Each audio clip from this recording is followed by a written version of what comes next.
बच्चों आज कक्षा 10 गणित प्रश्नावली 4.1 यानी द्विघात समीकरण के बारे में अध्ययन करेंगे। सबसे पहले देखते हैं द्विघात समीकरण है क्या। तो द्विघात समीकरण की परिभाषा आप दे सकते हैं। द्विघात समीकरण ऐसा समीकरण जिसका उच्चतम घात 2 हो उसे द्विघात समीकरण कहते हैं। किसी भी द्विघात समीकरण का जो व्यापक रूप होता है, व्यापक रूप कह लो या मानक रूप जो होता है, इसका व्यापक रूप जो होगा वह होता है ax square plus B X plus C बराबर 0, जहां एक कभी भी 0 के बराबर नहीं होना चाहिए। इसको कहेंगे द्विघात समीकरण। जो समीकरण ax square plus B X plus C बराबर 0 के रूप का रहता है उसे द्विघात समीकरण कहते हैं। या इसे बोल सकते हैं ऐसा समीकरण जिसका उच्चतम घात 2 हो उसे द्विघात समीकरण कहते हैं। द्विघात समीकरण का ये मानक रूप कह लो या व्यापक रूप कह लो, ax square plus B X plus C बराबर 0। अगर हम बात करेंगे द्विघात समीकरण के प्रकार, तो द्विघात समीकरण दो प्रकार के होते हैं। एक को कहते हैं शुद्ध द्विघात समीकरण, शुद्ध द्विघात समीकरण। एक को कहते हैं मिश्र द्विघात समीकरण। शुद्ध द्विघात समीकरण किसे कहते हैं? तो ऐसा द्विघात समीकरण जिसमें b बराबर 0 हो उसे शुद्ध द्विघात समीकरण कहते हैं। जैसे ax square plus B X plus C बराबर 0, तो b अगर 0 हो जाएगा तो इसका व्यापक रूप होता है ax स्क्वायर प्लस सी बराबर 0, जहां पर a और c अचर पद कहलाएगा। इसका कोई एग्जाम्पल लेते हैं, उदाहरण लेते हैं। जैसे मान लो 3x स्क्वायर माइनस 27 बराबर 0, तो यह a है, यह b है। इसको लिख सकते हैं कि जो समीकरण, यहाँ पर इसे कर देना कि जिस समीकरण में b बराबर 0 हो, ऐसा द्विघात समीकरण जिसमें b बराबर 0 हो उसे शुद्ध द्विघात समीकरण कहते हैं। मिश्र द्विघात समीकरण किसे कहते हैं? ऐसा द्विघात समीकरण जिसमें b बराबर 0 ना हो, यानी इसको लिखेंगे कि b यदि 0 के बराबर नहीं है तो उस द्विघात समीकरण को मिश्र द्विघात समीकरण कहते हैं। इसका व्यापक रूप यही बनेगा ax square plus B X plus C बराबर 0, ये मिश्र द्विघात समीकरण कहलाएगा। इसका कोई एग्जाम्पल ले लें तो ये 3x square plus 4x plus 1 बराबर 0, जहां 3, 4, 1 ये वास्तविक संख्याएं कहलाएंगी। तो ये मिश्र द्विघात समीकरण हो गया, ये शुद्ध द्विघात समीकरण हो गया। अब यहाँ पर हमको देखना है 4.1 प्रश्नावली में हमको ये बताना है कि जांच करना है कि कोई दिया गया समीकरण द्विघात है या नहीं। तो द्विघात समीकरण उसे कहेंगे जिसका उच्चतम घात 2 हो। जिस द्विघात समीकरण में चर का उच्चतम घात 2 हो तो वह जो समीकरण कहलाएगा उसे द्विघात समीकरण कहते हैं। अब इसमें हम देखते हैं 4.1 का पहला सवाल। पहला सवाल दिया गया है कि जांच कीजिए कि क्या निम्न द्विघात समीकरण है। तो पहला वाले में 8 सवाल हमको दिया गया है। इसमें हमको ये चेक करके बताना है कि यह द्विघात समीकरण है या नहीं। पहला सवाल यहाँ पर लिखे हैं x प्लस 1 का होल स्क्वायर बराबर 2 गुणित x प्लस 3। इनको हल करेंगे। a प्लस बी के होल स्क्वायर के रूप का है तो a प्लस बी का होल स्क्वायर का सूत्र जानते हैं, a square plus 2ab plus b square. इसी सूत्र पर इसको तोड़ेंगे। जैसे a square plus b square, एक की जगह वर्ग कर लेंगे 1 प्लस 2ab 2ab यानी 2x हो जाएगा। इसका इसमें गुणा कर लेंगे 2x माइनस 2 3 6। अब ये हो जाएगा x स्क्वायर प्लस 2x, इसको इधर लेके आएंगे माइनस 2x, ये प्लस 1 और इसको ले आएंगे 6 बराबर 0। अब ये माइनस 2x से प्लस 2x कट जाएगा तो x स्क्वायर 6 और 1 मिलकर कितना हो जाएगा 7। तो देख रहे हैं कि यहाँ चर का उच्चतम घात 2 है, इसलिए यह द्विघात समीकरण है। तो हम लिख सकते हैं कि चूंकि समीकरण में चर का उच्चतम घात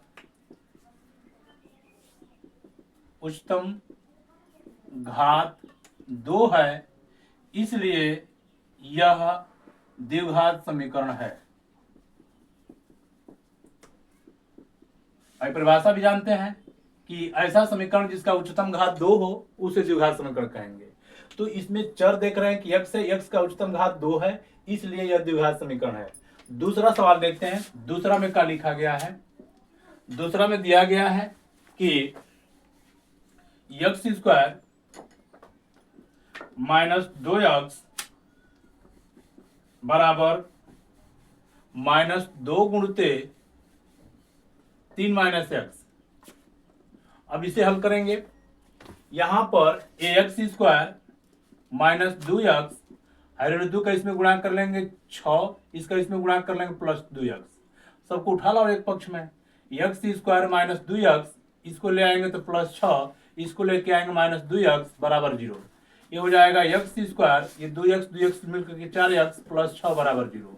देख रहे हैं कि इस समीकरण में चर का उच्चतम घात 2 है। लिखेंगे कि चूंकि समीकरण में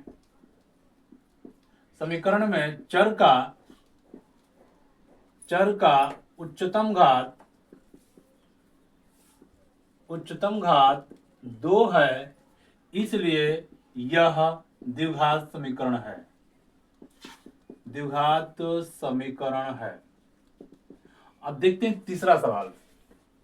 तीसरा में क्या लिखा है, तीसरा वाला यहीं देख लेते हैं। तीसरा में दिया गया है कि x माइनस 2 गुणते x प्लस 1 बराबर x माइनस 1 x प्लस 3। अब इनको हल कर लेते हैं। इनको हल करने में हम देख पा रहे हैं कि ये दोनों गुणनफल में है, इधर ये दोनों गुणनफल में, इसको इधर हल कर दो, इसको इधर हल कर दो, सबको उठा करके एक पक्ष में लेके चले आओ। x का x में गुणा कर लेंगे x स्क्वायर, x का 2 में गुणा कर लेंगे 2x, 1 का गुणा कर लेंगे 1x, 1 2 2।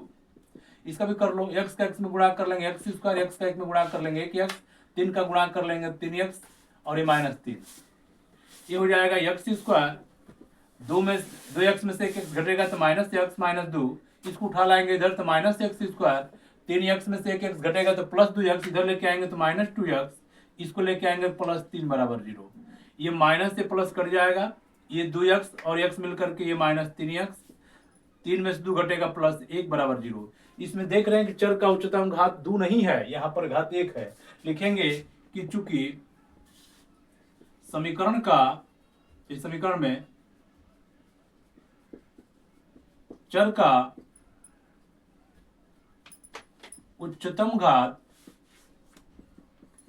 2 नहीं है, इसलिए यह द्विघात समीकरण नहीं है। जिस समीकरण में चर का उच्चतम घात 2 होगा उसी को द्विघात कहना है। ये पहला, ये दूसरा, ये तीसरा। अब चौथा देखते हैं। चौथा देखो, चौथा सवाल दिया गया है, ये दूसरा हो गया, ये पहला हो गया। चौथा देखते हैं। x माइनस 3 गुणित 2x प्लस 1 बराबर x गुणित x प्लस 5। अब बराबर के इधर वाले को इधर हल कर दो, इसको इधर हल कर दो। 2x का इसमें गुणा कर लेंगे 2x का स्क्वायर, 2 3 6x, इसका करेंगे तो प्लस x माइनस 3, इसका करेंगे तो x स्क्वायर प्लस 5x। अब ये 2x स्क्वायर 6 में से घटेगा तो ऋण 5x माइनस 3, इसको उठा लाओ इधर, minus x square minus 5x बराबर 0। अब यहां से 2x स्क्वायर में से माइनस x स्क्वायर घटेगा तो ये हो जाएगा x स्क्वायर, 5 और 5 मिलकर के ये 10x और ये माइनस 3। देख रहे हैं कि इस समीकरण का उच्चतम घात 2 है। लिखेंगे कि चूंकि समीकरण में चर कौन है, x का उच्चतम घात 2 है, इसलिए यह द्विघात समीकरण है।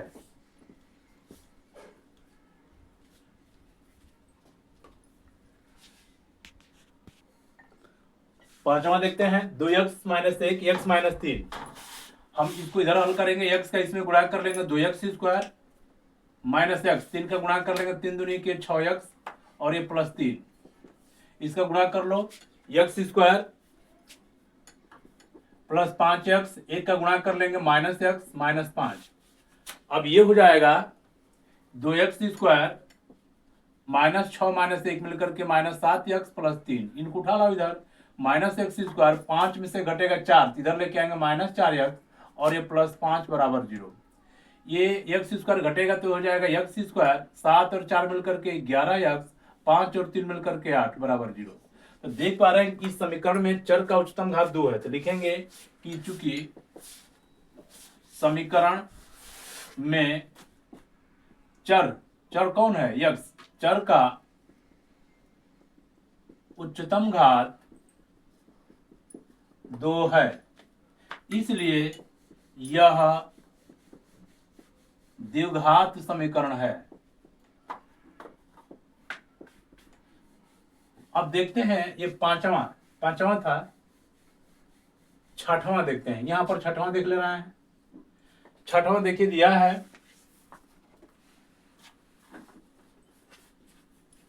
छठवां दिया गया है एक्स स्क्वायर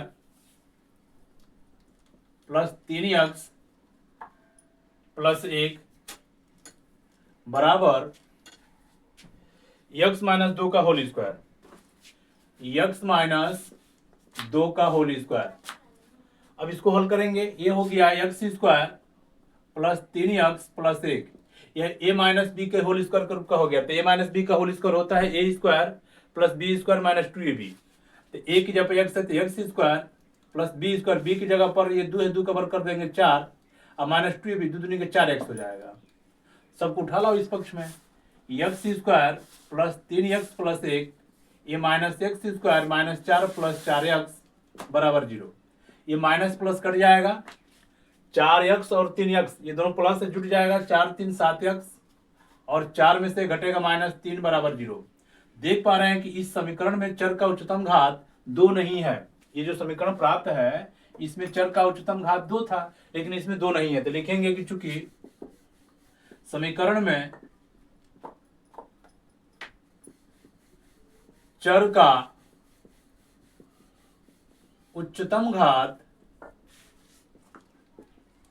2 नहीं है, इसलिए यह द्विघात समीकरण नहीं है। ये बात लिखेंगे, इसलिए यह द्विघात समीकरण नहीं है। अब देखते हैं छठवां के बाद सातवां देखते हैं। सातवां सवाल दिया गया है x प्लस 2 का होल क्यूब, x प्लस 2 का होल क्यूब बराबर 2x गुणते एक्स स्क्वायर माइनस 1। यहां पर इसको हल करेंगे a प्लस बी का होल क्यूब, तो सूत्र होता है a का क्यूब। देखेंगे ये पहला सवाल हो गया, ये दूसरा हो गया, तीसरा यहां देखते हैं a का क्यूब प्लस b का क्यूब प्लस 3ab गुणते a plus b. a plus b का होल क्यूब का सूत्र होता है a का क्यूब प्लस b का क्यूब प्लस 3ab गुणते a प्लस बी। ये इसका इसमें गुणा कर लेना है, तो 2 का इसमें जब गुणा करेंगे 2x के घात 3 माइनस 2x। अब ये हो जाएगा x के घात 3, 2 के घात 3 का मतलब 8, 2 3 6x, 6 का इसमें गुणा कर लेंगे 6x का स्क्वायर, 6 का इसमें गुणा करेंगे 6 दूनी के 12x, इनको ले आएंगे 2x के घात 3 प्लस 2x बराबर 0। 2x के घात 3 में से x के घात 3 घटा देंगे तो माइनस x के घात 3, 6x स्क्वायर, ये 12x 2x 14x और ये प्लस 8। देख पा रहे हैं कि इसका जो उच्चतम घात है 3 है, इसलिए द्विघात समीकरण नहीं होगा। तो लिखेंगे कि चूंकि समीकरण का उच्चतम घात 2 नहीं है, इसलिए यह द्विघात समीकरण नहीं है।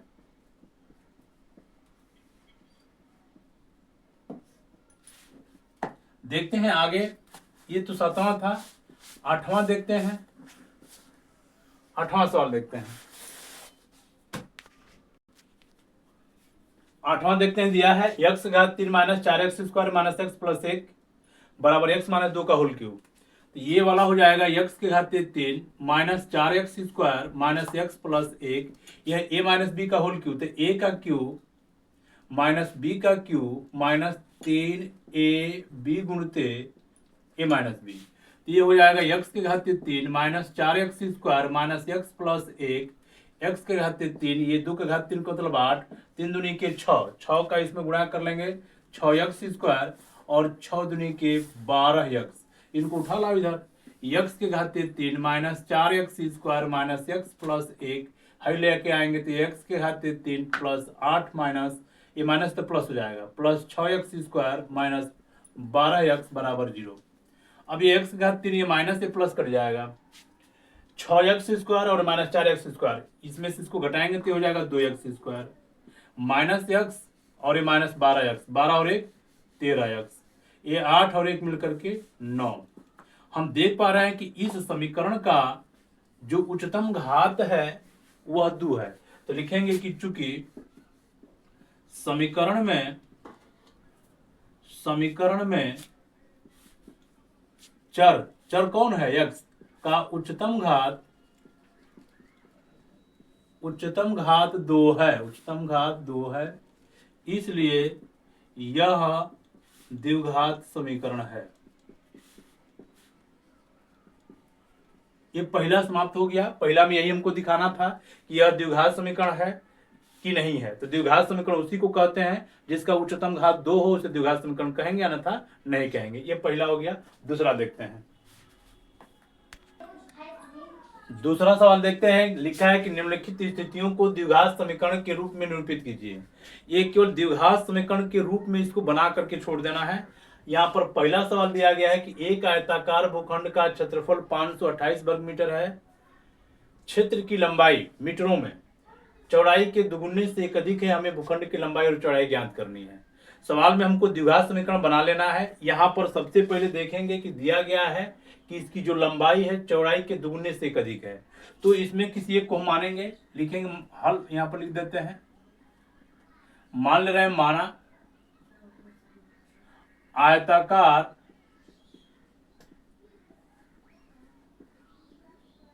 भूखंड की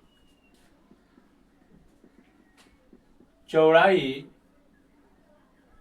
x मीटर है। जब चौड़ाई x मीटर है तो लंबाई कितना होगा? आयताकार भूखंड की जो लंबाई होगा वह लंबाई देखेंगे कितना होगा। लंबाई कह रहा है कि चौड़ाई के दुगुने से एक अधिक है, तो चौड़ाई x है, इसका दुगुना करेंगे और एक जोड़ देंगे, इतना मीटर ये लंबाई हो जाएगा। अब इसमें प्रश्न के अनुसार दिया गया है कि इसका जो क्षेत्रफल है 528 है। तो आयताकार भूखंड है तो आयत का क्षेत्रफल होता है लंबाई गुणित चौड़ाई। तो लिखेंगे शर्तानुसार या प्रश्नानुसार या कथनानुसार। तो आयत की लंबाई और चौड़ाई, लंबाई गुणित चौड़ाई, यहाँ पर इसे डायरेक्ट लिख देते हैं। लंबाई है 2x + 1, चौड़ाई है x और इनका जो क्षेत्रफल है 528। तो आयत का क्षेत्रफल ही होता है लंबाई गुणित चौड़ाई। अब इसका इसमें गुणा कर लो, ये हो जाएगा 2x², ये हो जाएगा x, 528 को इधर लेके आएंगे, 528 बराबर 0। ये द्विघात समीकरण हो गया। तो यही करके हम छोड़ देंगे। अगर इसका गुणनखंड करके हम x का मान ज्ञात कर लेंगे तो यही इसकी चौड़ाई हो जाएगी। चौड़ाई लंबाई x के पदों में हम लोग निकाल लेंगे, ये इसका आंसर हो जाएगा। दूसरा सवाल है कि दो क्रमागत धनात्मक पूर्णांकों का गुणनफल 306 है। क्रमागत का अर्थ समझते हैं क्रम से आने वाली। क्रमागत माने होता है क्रम से आने वाली। मान लेते हैं कि कोई पूर्णांक है 1, 1 के बाद जो क्रमागत पूर्णांक आएगा 2, 2 के बाद 3, 3 के बाद 4। तो ये जो पूर्णांक आ रहा है ये क्रमागत कहलाएंगे। तो किसी भी पूर्णांक का क्रमागत ज्ञात करने के लिए उसमें एक जोड़ देते हैं। जैसे 1 के बाद 2 है तो इसमें एक जोड़ने पर ये प्राप्त हुआ है, इसमें एक जोड़ेंगे तो प्राप्त हो जाएगा, इसमें एक जोड़ेंगे तो प्राप्त हो जाएगा। यानी हर एक पद में एक जोड़ने पर अगला पूर्णांक प्राप्त हो जाता है। तो किसी भी धनात्मक पूर्णांक का क्रमागत पूर्णांक ज्ञात करने के लिए उसमें एक जोड़ दिया जाता है। तो यहाँ पर लिखा है कि दो क्रमागत धनात्मक पूर्णांक, तो लिखेंगे माना, यहां लिखेंगे माना कोई धनात्मक पूर्णांक x है।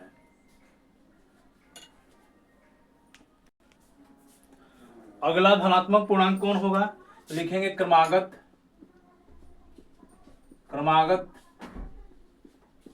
धनात्मक पूर्णांक। अब जैसे 1 है तो अगला कौन होगा? 2, इसमें एक जोड़ेंगे तो मिलेगा। अगर 2 है तो अगला कौन होगा? 3, इसमें एक जोड़ेंगे तो अगला इसके लिए होगा x + 1। अब प्रश्नानुसार लिख देंगे, प्रश्नानुसार कि इन दोनों का यहाँ पर देखो लिखा है दो क्रमांक धनात्मक पूर्णांकों का गुणनफल 306 है। इन दोनों का जब गुणनफल करेंगे तो इसका मान आ जाएगा 306। अब ये x का इसमें गुणा कर लेंगे x स्क्वायर, x का एक में गुणा कर लेंगे 1x, 306 को इधर लेके आओ, 306 बराबर 0। तो ये जो प्राप्त हुआ है यही द्विघात समीकरण है।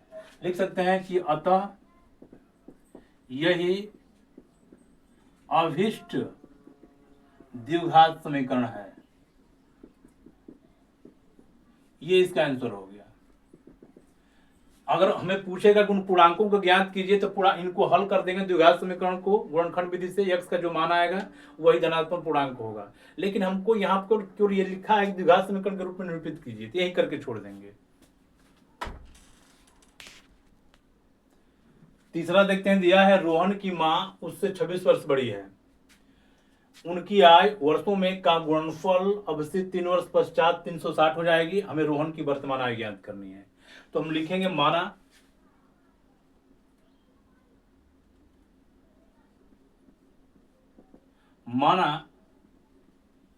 रोहन की वर्तमान आयु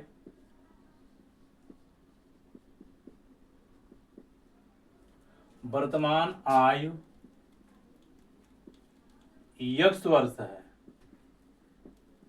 तो उसकी मां की आयु कितनी होगी? तो रोहन की मां की वर्तमान आयु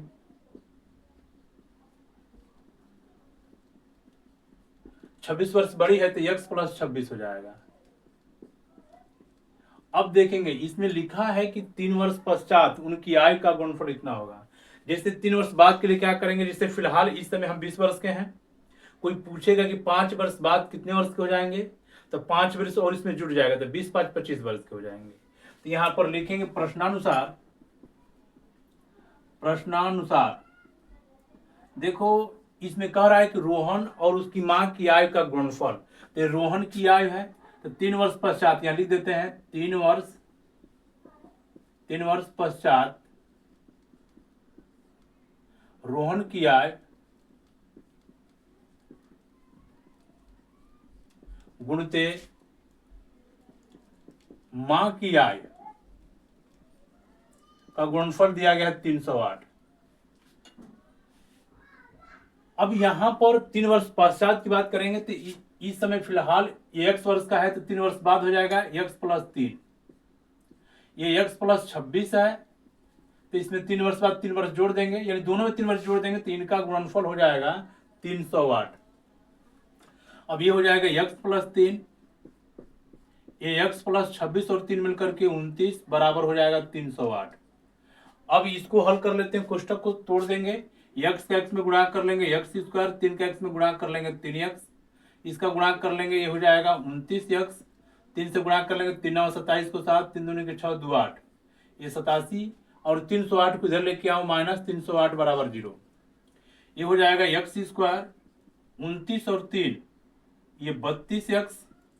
अब इसमें से इसको घटा दो, 8 में से 7 घटा देंगे 1, यहाँ 10 में से 8 घटा देंगे 2, ये 221 बराबर 0। ये हम लोगों का ये जो प्राप्त हुआ है यही द्विघात समीकरण होगा। लिखेंगे कि अतः यही अभीष्ट द्विघात समीकरण है।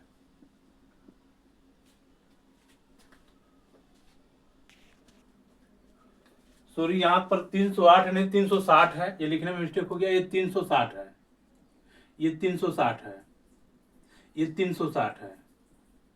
तो घटा दो, 10 में से 7 घटा देंगे 3, 15 में से 8 घटा देंगे ये 7, ये 273 होगा, ये इसका आंसर हो जाएगा 273।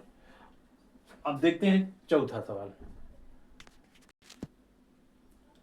चौथा दिया है, एक रेलगाड़ी की चाल 480 किलोमीटर की दूरी समान चाल से तय करती है।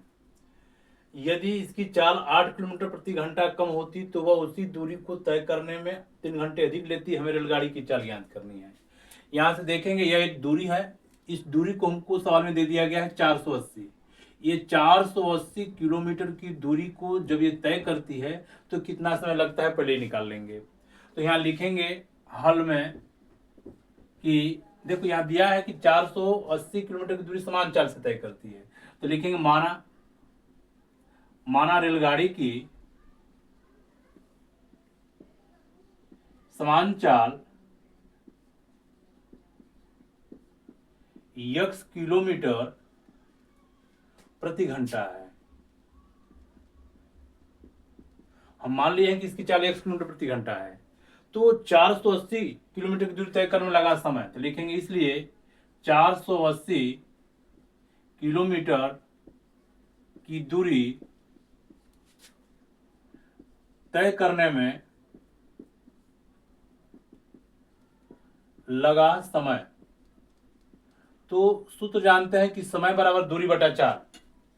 ये दूरी हम इसको हटा ले रहे हैं, चाहो तो यहीं दिखा लो, ये 480 है, ये दूरी 480 किलोमीटर है। अब यहां पर देखेंगे ये लगा समय, समय बराबर दूरी बटा चाल। दूरी तो ये 480 है और चाल कितना माने है x, इतना घंटा समय लगेगा। फिर इस सवाल में दे रहा है कि वही दूरी अगर चाल में कमी हो, सवाल में दिया है कि लिख सकते हैं यहां पर चाल, देखो यहां दिया है इसकी चाल 8 किलोमीटर प्रति घंटा कम हो, तो लिखेंगे चाल में कमी के बाद 480 किलोमीटर की दूरी तय करने में लगा समय। अब समय कितना लगेगा, दूरी तो उतना ही रहेगा, चाहे आप चाल धीरे जाओ या तेज जाओ, दूरी तो उतना ही तय करना है। तो समय दूरी तो वही रहेगा 480, बस चाल देखेंगे घट जाएगा। चाल पहले x था, अब चाल में कमी के बाद 8 किलोमीटर प्रति घंटा कम हो जाएगा, तो x माइनस 8 हो जाएगा। इतना घंटा समय लगा। तो देखो ये जो समय लगा है, कमी के बाद जो समय लगा है वह 3 घंटा अधिक है, इससे यह 3 घंटा अधिक है। तो लिखेंगे शर्तानुसार, प्रश्नानुसार ये जो समय पहले वाला है 480 बटा के x और ये जो आया है 480 बटा के x माइनस 8, तो इससे यह 3 घंटा अधिक है। तो इसी में 3 घंटा जोड़ दो तो इसके बराबर हो जाएगा, नहीं तो इसी में से 3 घंटा घटा दो तो ये दोनों बराबर हो जाएगा। अब ये बैलेंस हो गया, बराबर हो गया। अब इसको उठा लाओ इधर, ये हो गया 480 बटा x माइनस 480 बटा x माइनस 8 बराबर 3। ये देखो अंश और हर के रूप में है, इनको हम तब तक जोड़ेंगे घटाएंगे नहीं जब तक कि इनका हर आपस में बराबर ना हो। तो इनका हम लॉसन निकाल लेते हैं। ये हो जाएगा x गुणित x माइनस 8, इससे भाग करेंगे x कटेगा, ये बचेगा, इसमें गुणा कर लेंगे 480 गुणित x माइनस 8 हो जाएगा, माइनस इससे भाग करो, ये कटेगा, x बचेगा, इसमें गुणा कर लेंगे 480 x बराबर 3। अब इस कोष्टक को तोड़ दो, इसका इसमें गुणा कर लेंगे 480 x, इसका गुणा कर लेंगे 8 0 0 8 8 के 64 को 4 8 चौक 32 और 6 32 6 38, इतना हो जाएगा। ये माइनस 480 x। अब इसका त्रिया गुणा कर लो, 3 गुणित x गुणित x माइनस 8। अब देखेंगे ये माइनस से ये प्लस से कट जाएगा, इनको हम यहां पर हल कर लेते हैं। चलो एक लाइन और बढ़ा लेते हैं, माइनस 3840 बराबर है, गुणनफल कर लेंगे माइनस 3x स्क्वायर, इसका गुणा कर लेंगे 8 3 के 24x, 8 3 के 24x। उठा लाओ इसको इधर, ये माइनस है तो प्लस हो जाएगा, 3x स्क्वायर माइनस 24x, ये 3840 बराबर 0। हम देख पा रहे हैं कि ये 3 से सब कटने लायक है, 3 से भाग कर दो। जब 3 से सब में भाग कर लेंगे तो यहां से हो जाएगा x स्क्वायर, 3 से भाग करेंगे 3 8 24 8x, 3 से भाग कर लेंगे 3 एकम में 3 3 दूनी के 6 3 8 24।